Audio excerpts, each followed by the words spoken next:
Καλαμαράκια στη φάδο με ξινά δαμάσκηνα. Εξαιρετικό φαγητό. Πάμε να δούμε πως φτιάχνεται. Ξεκινάμε το σοτάρισμα στην κατσαρόλα με τα κρεμμυδάκια. Εγώ πήρα κατεψυγμένα για ευκολία. Τα φέρνουμε 2 βόλτες και προσθέτουμε τα καλαμαράκια, τα οποία θα βγάλουν αρκετά υγρά. Αφού φύγει αρκετή υγρασία, σβήνουμε το κόκκινο κρασί. Φρέσκια σάλτσα ντομάτας και λίγο σπελτές για να δέσει το φαγητό μας.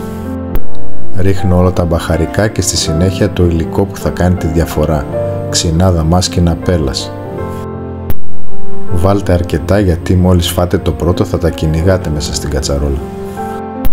Αλάτι πιπέρι σύμφωνα με τα γούστα σας και σκεπάζω την κατσαρόλα να σιγοβράσει το φαγητό μέχρι να μαλακώσουν τα υλικά και να δέσει η σάλτσα. Μπορείτε να το φτιάξετε και με σουπιές ή μοσχοχτάποδο.